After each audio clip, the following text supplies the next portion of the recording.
Hey guys, Churchy here. So I picked up Warhammer Vermintide 2 on sale a while back, and I've finally had a chance to dive into the game a bit. I've played a few sessions with a mate, and I gotta say, this game is a lot of fun and has a very satisfying gameplay loop.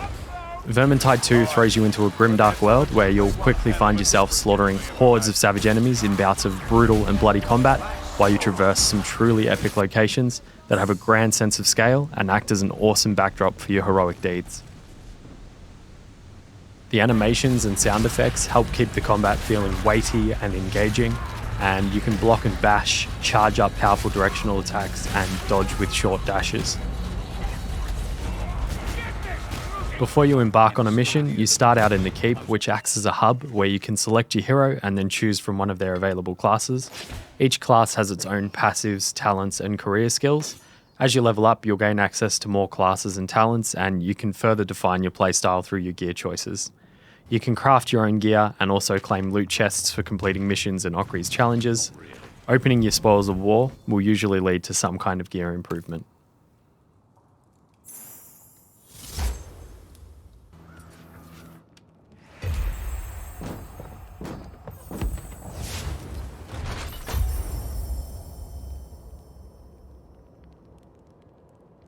This is also where you'll select your missions. You can choose from quick play and custom games, heroic deeds, which will add extra challenging mechanics to a mission but offer a nice reward for your efforts, and weekly events, or you can set out into the Chaos Wastes, which is an expedition-style roguelite dungeon crawl. The base game gives you access to 13 missions spread across 3 acts, with more missions available in the form of DLC. Missions will typically see you travel from A to B with an overarching goal like destroying something or fighting a boss. Things will usually start out at a relaxed pace, with you picking off a few guards or stragglers as you make your way into the start of a mission, but it won't take long for the war horns to sound and the epic music to kick in. At this point, the bloodbath begins, and you'll find yourself fighting off a swarming mass of relentless enemies.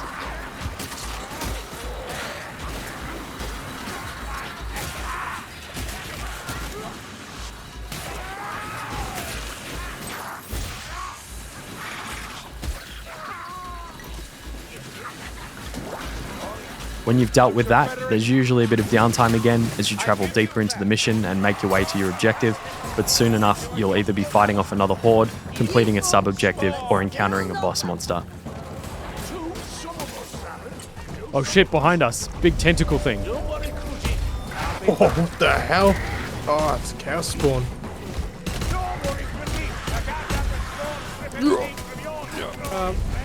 He's got me. I'm trying to help, I'm trying to help!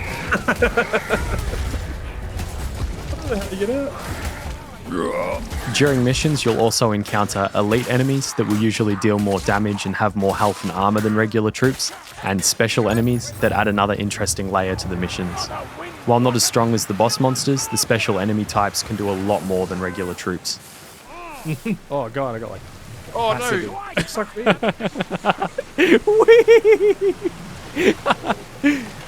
Oh god, I got sucked in again.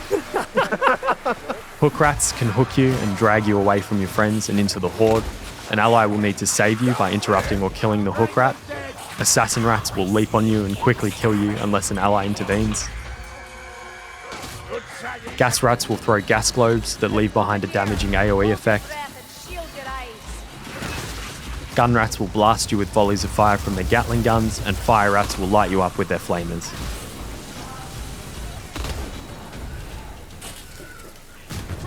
Blightstormers and life leeches will lurk at the edges of a battle before summoning a storm or trying to capture an ally. Loot rats are a fun one to chase down, and when killed can give you extra loot dice. One pretty cool element with all of these special enemies is that they usually make pretty distinct noises, so you'll quickly get used to identifying what type of special enemy is coming for you just from the sounds they make. During a mission, you'll also find healing items, buff potions, and bombs. Playing on higher difficulties will mean less drops and will require you to manage the drops that you do find more carefully. Throwing incendiary bombs is a pretty spectacular sight, and they work well against bosses. While out on a mission, you can also find some extra hidden objects like ravaged art or tomes, and you can collect loot dice from boss monsters.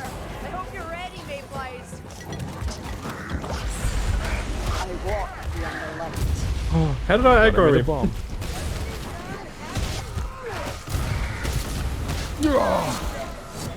Oh man, we just bombed the crap out of him that time. That was sick. Yeah. Absolutely ruined him. After a mission, you'll be given a loot chest that then gets upgraded based on how many hidden objects you found during the mission and a few other factors. So you've smashed your way through some hordes, blown something up, killed a boss, and completed a mission. Now it's time to head back to the keep and take care of a few things. Typically, you'll have completed some of Okri's challenges during a mission, so you'll claim some loot chests from that, and then open your spoils of war.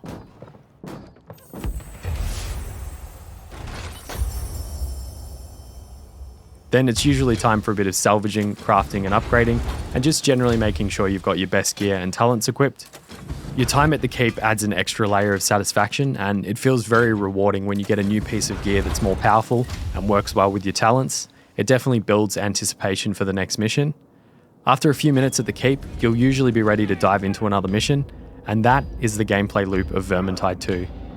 There are a couple of other things that I think are really great about this game. It's a great game to just jump on with mates for an hour or two, and because of that gameplay loop and the way the levels are designed, you're pretty much guaranteed to always have an epic time with it. It's also a game that I frequently see on sale for really good prices, and on some websites I've seen it as low as $5. So again, that just makes it an easy choice to pick up and play with mates. So to end this video, I'll say Warhammer Vermintide 2 is a brutal, bloody and gory game with epic locations and environments and a very satisfying gameplay loop. It's great to play with mates, is often on sale, and I think it's definitely a game that you should think about trying.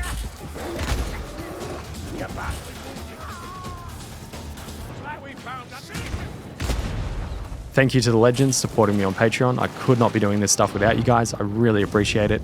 And thank you for watching. Have a good day or night, whichever it may be, and I'll see you in the next video.